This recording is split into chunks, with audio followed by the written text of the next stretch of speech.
Fellow Ghanaians, good evening. Today, Sunday, 19th April, is exactly 3 weeks since I came to you and announced the imposition of restrictions to movement in the Greater Accra metropolitan area and Kaswa, and the Greater KUMASI metropolitan area and its contiguous districts. I explained at the time that the decision was taken to give government the opportunity to try to contain the spread of the virus, scale up effectively the tracing of persons who had come into contact with infected persons, test them for the virus, and if necessary, quarantine and isolate them for treatment, should they prove to be positive for the virus. The decision to restrict movement has occasioned a number of severe difficulties for all of us across the country, especially for the poor and vulnerable, and not only for those resident in the affected areas. Let me express my gratitude to all of you for bearing with government, all health workers, and with members of our security services throughout this period. I requested all of us to sacrifice for our collective good, and we have been doing just that.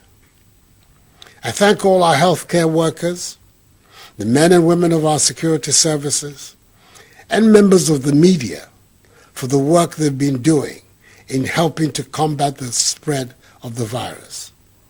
Let me also thank the individuals and organizations who have made contributions to COVID-19 National Trust Fund. It is truly appreciated.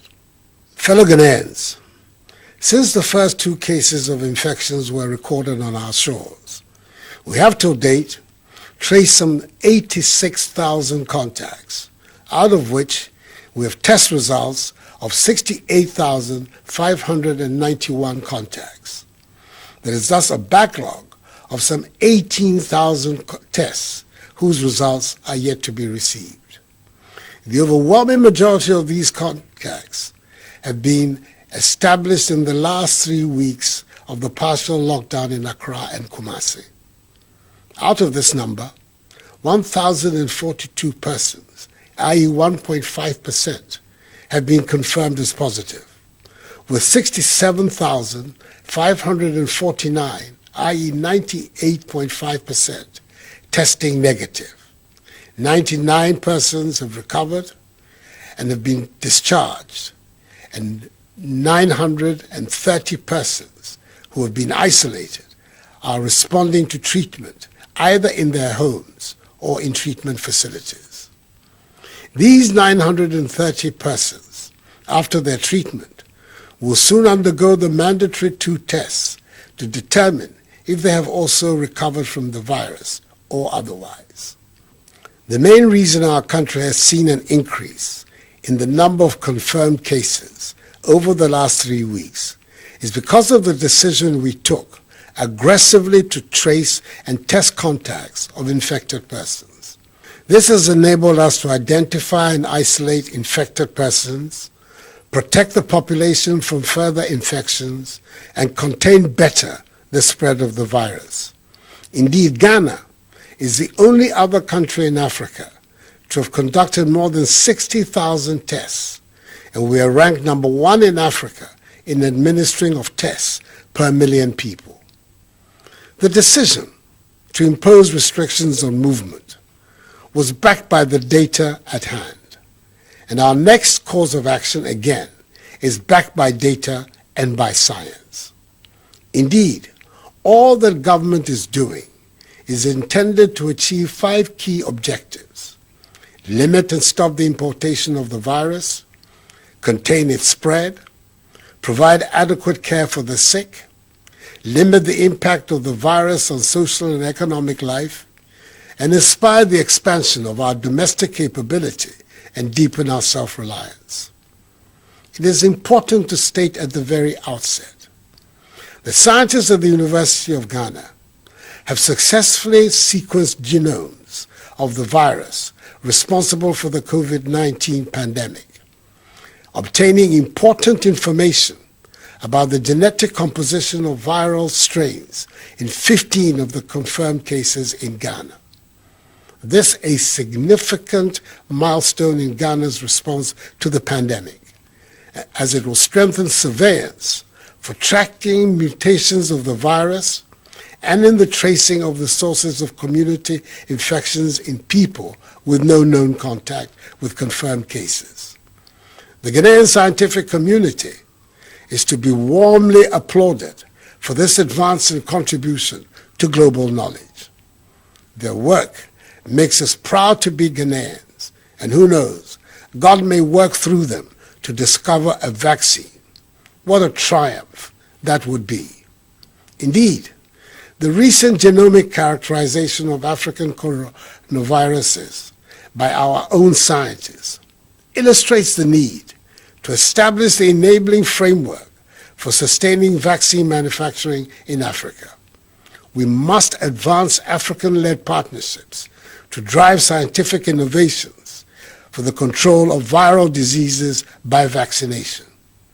Ghana, recognizing this critical public health tool, will support the African Vaccine Manufacturing Initiative, which is chaired by Noguchi's Professor William Ampofo, to promote the agenda for vaccine development and manufacturing in Africa by Africans for the world. Government has also introduced the use of drones to expedite the transportation of samples to laboratory centers. On Friday, 17th April, for example, 51 samples were delivered from the Ominako Drone Distribution Center to Noguchi. Furthermore, we are introducing rapid results testing to augment our surveillance and enhance contact tracing efforts so that we can quickly isolate and treat confirmed cases. From the 68,591 samples tested, we've been able to understand better the dynamism of the virus, mapped out its geographic footprint, and established current and potential hotspots. We've also been able to isolate and educate asymptomatic carriers and thereby help minimize the spread of the virus. So far, it has been established that the virus was imported into our midst from foreign shores and is being spread through person-to-person contact. The majority of persons infected in Ghana have mild to no symptoms at all, whilst a very small number have required hospital treatment, of which 9 persons with underlying ailments have died. Towards treatment, we've expanded and added to our network of COVID-19 treatment centers, with the Ghana East and Bank of Ghana hospitals being 100% dedicated to the fight.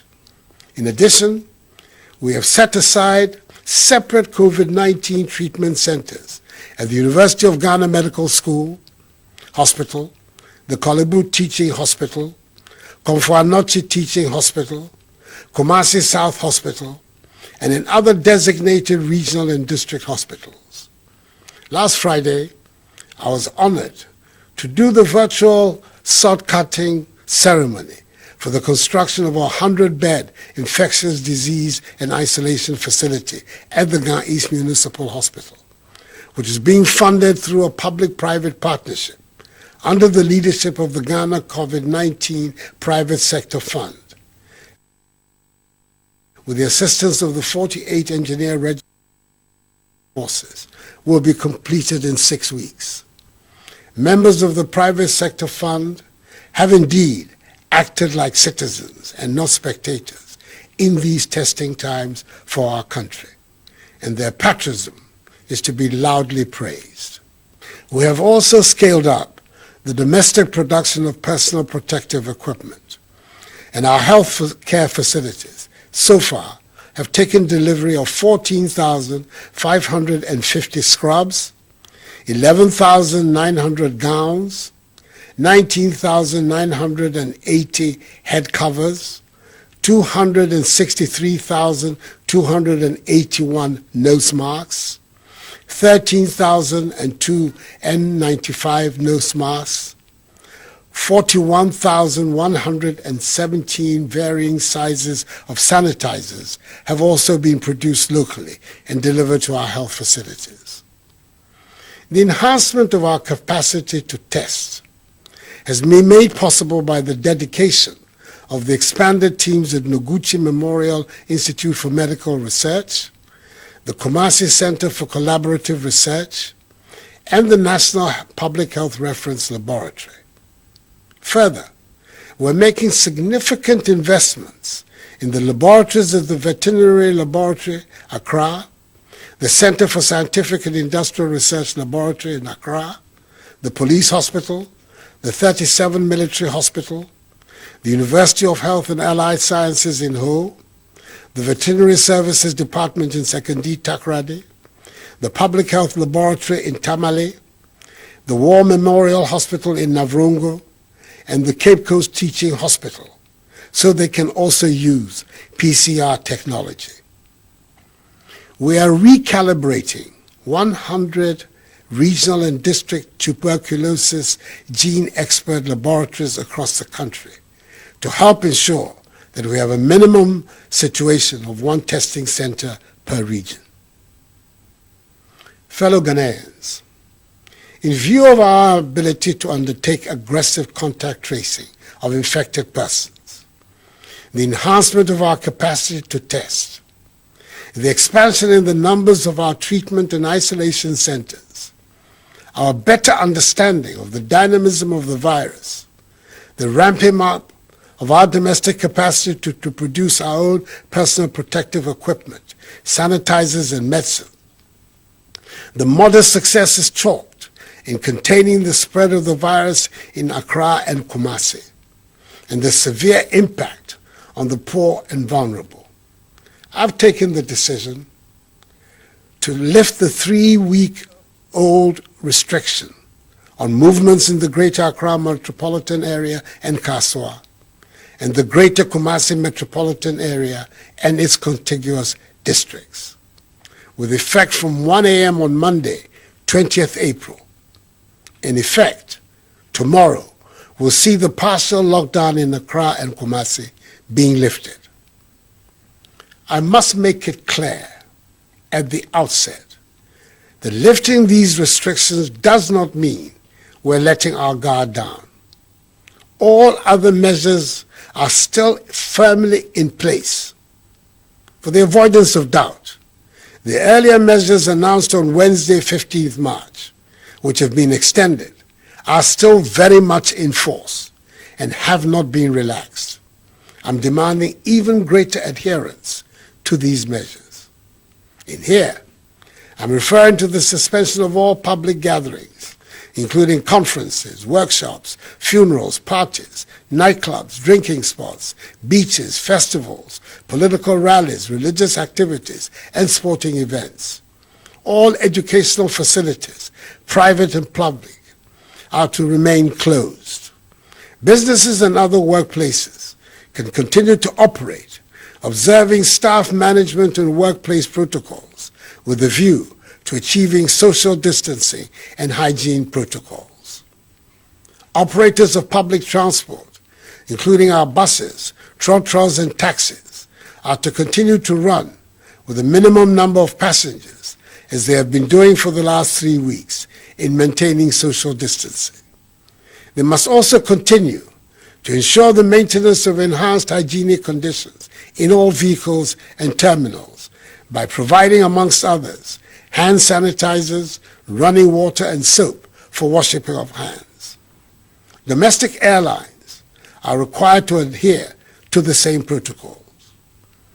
The Ministry of Local Government and Rural Development, together with metropolitan, municipal, and district assemblies, will continue to implement measures to enhance conditions of hygiene in markets across the country and expand the policy of alternate days for alternative products to improve social distancing in all markets. As has been established, the overwhelming majority of confirmed cases have come from travelers or from people who have come into contact with travelers. It is therefore incumbent on us to continue to be vigilant about travelers into our country until further notice, and to congratulate the men and women of the Immigration Service and the Marine Police Unit for their work in securing our borders. The arrest of 10 West African nationals in Tamale, who all tested positive for the virus. The arrest of the 6 Nigerian travelers who entered Ghana through unapproved routes along the Ghana-Togo border near Aflao, who also tested positive for the virus. And the recent arrest of 10 fishermen in the western region who returned from Côte d'Ivoire and have been quarantined testify to the determination of our security services to protect our borders. I have thus signed an executive instrument to extend the closure of our borders for 2 more weeks, beginning Monday, the 20th of April. Like the World Health Organization, WHO, has recently advised, I want to encourage you to wear a mask wherever you go, as it will help you not to contract the virus and keep it clean. If you own a business or are providing a service, i.e. a barber, a hairdresser, a tailor, a taxi driver, a trotro driver, and his mate, a shopkeeper, a food seller, please do well to use a mask. The Ministry of Health will very soon issue guidelines on face masks for public use.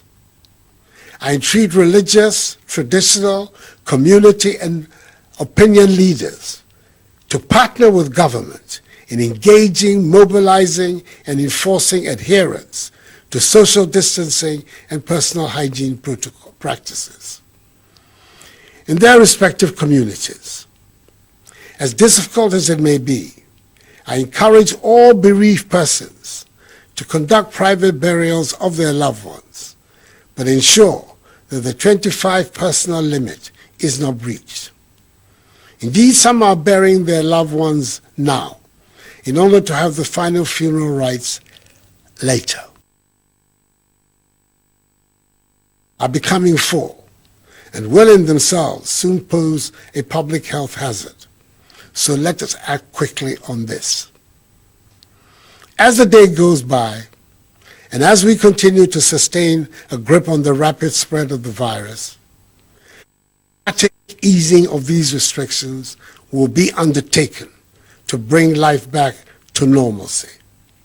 Definitely, we will continue to record new cases of infections, particularly with our policy of aggressive tracing and testing. However, I want to assure you the government has put in place the appropriate measures to isolate and treat them. Should there be an unexpected outburst in infections within a community, I've put the health workers and the security services, the police service and the armed forces on standby to coordinate a rapid response of human and logistical resources, if necessary, to cordon, impose a curfew, trace, test, and treat infected persons in the affected community. Indeed, the focus of government's policy and action will be based on the implementation of the 3 T's, i.e. tracing, testing, and treating. In any event, stay at home unless it is absolutely essential. The movement of foodstuffs will continue from producing areas to the markets, and with the intervention of the metropolitan, municipal, and district assemblies, the markets will be better organized for the sale of foodstuffs. Fellow Ghanaians, as we fight to halt the spread of the virus, we are also engaged in fights on 2 other fronts, fights we must equally win. Firstly, there continues to be the deliberate dissemination of fake news, disinformation, and outright lies by some unpatriotic citizens about the spread of the virus since its outbreak in the country. These acts are being orchestrated by those who seek to benefit by seeking to sow the seeds of panic and confusion amongst the populace at this time of national crisis. I have an unequivocal, unambiguous message for those involved in these despicable acts. Put an immediate stop to it, or be held accountable for your actions. Secondly, has been aptly stated by the Ghana Medical Association, being infected by the coronavirus is not necessarily a death sentence. I've noticed with great concern the stories of some persons who have recovered from the virus now being confronted with another problem, i.e. stigmatization. This is not right, as it will rather drive away people from getting screened, tested, and treated. The stigmatization of recovered persons must stop, because if the virus did not end their lives and livelihoods, the stigma from members of their communities should not. I know the effects of the measures to contain the virus have been difficult for many, and that is why I mandated the creation of the 1.2 billion CD Coronavirus Alleviation Program to support households and businesses. Out of this amount, 280 million cedis is being used to provide food for the vulnerable and free water for all Ghanaians for 3 months, i.e. April, May, and June. 323 million cedis is being used to motivate our health workers, and 600 million cedis of assistance is being provided to micro, small, and medium-scale businesses. I expect disbursements of the 600 million cedis to start in May. Government is fully absorbing electricity bills for 1 million active Lifeline customers and is granting a 50% subsidy on electricity bills of all other customers using their March 2020 bill as their benchmark for the months of April, May. In total, the relief on electricity will amount to some 1 billion cedis. Again, government through the Ministry of Gender, Children and Social Protection, the Ministry of Local Government and Rural Development, and the Ministry of Food and Agriculture through the National Buck Company, in collaboration with the MMDCs and the District Disaster Management Committees, has provided over 2.5 million cooked food packs to vulnerable persons in the affected districts of ACCRA and KUMASI. Dry food packs have also been distributed in collaboration with the faith-based organization to 450,000 families in the same areas as against the original target of 400,000. I express my profound gratitude to the private sector and faith-based organizations and traditional authorities for their support in this endeavor. I also commend highly the many individuals and private organizations who on their own organized hot meals and fed a number of vulnerable people within the restricted areas. To these individuals, I call for being good neighbors to your fellow Ghanaians. As we continue to battle this pandemic, it is imperative we plan to restore Ghana onto a sound economic footing and create a path towards growth and transformation. The recent $1 billion United States dollar rapid credit facility, secured from the IMF without any precondition and approved by Parliament, will be used to help close the financing gap that has been created by the pandemic through shortfalls in revenues and additional expenditures. I welcome the 3 billion CD credit and stimulus package from the commercial banks with the support of the Bank of Ghana to revitalize industries, especially in the pharmaceutical, hospitality, service, and manufacturing sectors. The Minister for Finance, that hard-working, outstanding national treasurer, together with his counterpart in South Africa, as co-chairs of the Committee of African Finance Ministers, have been leading a Pan-African effort to bring debt relief to the continent in these difficult times. The recent $1 billion United States dollar rapid credit facility, secured from the IMF without any precondition and approved by Parliament, will be used to help close the financing gap that has been created by the pandemic through shortfalls in revenues and additional expenditures. I welcome the 3 billion CD credit and stimulus package from the commercial banks with the support of the Bank of Ghana to revitalize industries, especially in the pharmaceutical, hospitality, service, and manufacturing sectors. The Minister for Finance, that hard-working, outstanding national treasurer, together with his counterpart in South Africa, as co-chairs of the Committee of African Finance Ministers, have been leading a Pan-African effort to bring debt relief to the continent in these difficult times.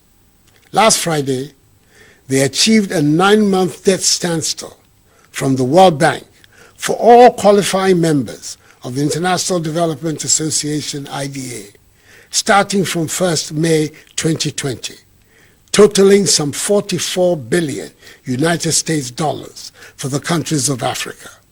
In the case of Ghana, this amounts to a freeze in principal and interest payments for the year, amounting to some 500 million United States dollars. This will create greater fiscal space to help make the Ghanaian economy much more resilient. I've charged the Finance Minister to leave no stone unturned to achieve an even greater and comprehensive debt relief program for Africa. Our success in defeating the virus is largely within our control. That means each and every one of us must exercise at all times during this period without the partial lockdown in Accra and KUMASI a strong sense of selflessness, self-control, and self-discipline. It is important to stress strongly that coming out of the partial lockdown in Accra and KUMASI does not mean we are out of the pandemic. We'll continue to monitor closely events in some hotspots in the Greater Accra metropolitan area like Wejagbawe, Ga East and Ayawaso East municipalities, and Tema metropolis, and in the eastern region like Esuejamai and Lower Manya Krobo districts. Whenever the situation so warrants, a community in which the virus is identified as becoming prevalent will be locked down until there is a clear understanding of the trajectory of the virus that will allow us to contain it. We must obey the measures still in place, including the new ones, because we know our survival depends on them. And the harder we are on ourselves in obeying them, the quicker and more enduring will be the victory. To Ghanaians in all parts of the world, I urge you to remain steadfast in abiding by the rules and regulations that have been put in place by your host countries to combat the virus. And I extend the condolences of all your compatriots at home to all families abroad who have lost their loved ones to the virus. And I take this opportunity to wish our High Commissioner to the United Kingdom and Ireland, my good friend, Papa Usuan Kuma, who has been affected by the virus, and other Ghanaians abroad who have been so affected, a speedy recovery. This disease is new, and it is in plain evolution, and there is therefore as yet no vaccine or cure. But we know enough to take action, and we shall be nimble and adapt as the situation changes. We will tailor our solutions to our unique social, economic, and cultural conditions. There is no one-size-fits-all approach, but I pledge to you the government will do whatever is required in our particular circumstances to safeguard the lives of our people and keep our economy going. Discipline, self-discipline, is that strong bridge that all of us, from the safety of our homes, in our workplaces, and in our communities, must build. We need to build a strong bridge of self-discipline in order for us to cross over from this difficult period of restrictions and the spread of the coronavirus to the other side, where total freedom to go about our normal lives awaits us. To defeat the and get there, we have to accept that we have to wash our hands, maintain good hygiene, refrain from shaking hands, wear our masks, and practice social discipline in all of our engagements. Fellow Ghanaians, we are confronting one of the greatest challenges of our generation. We have to win this battle. We have to defeat the virus. It is our behavior and response that will determine that. I have every confidence that collectively, we Ghanaians have it in us to rise to the occasion and become victorious. I'm very grateful for the great support you have given my government and I as we steer our country out of this crisis. Continue in unity to provide that support. This too shall pass, for the battle is the Lord's. Medamo sepa munkoso entie wasam ne nyina endi nkunim. Mindanya chiwa nye ya no ya boa no ni nwo tue koni wo fe wo yinkunim. May God bless us all and our homeland Ghana and make her great and strong. I thank you for your attention and have a good night.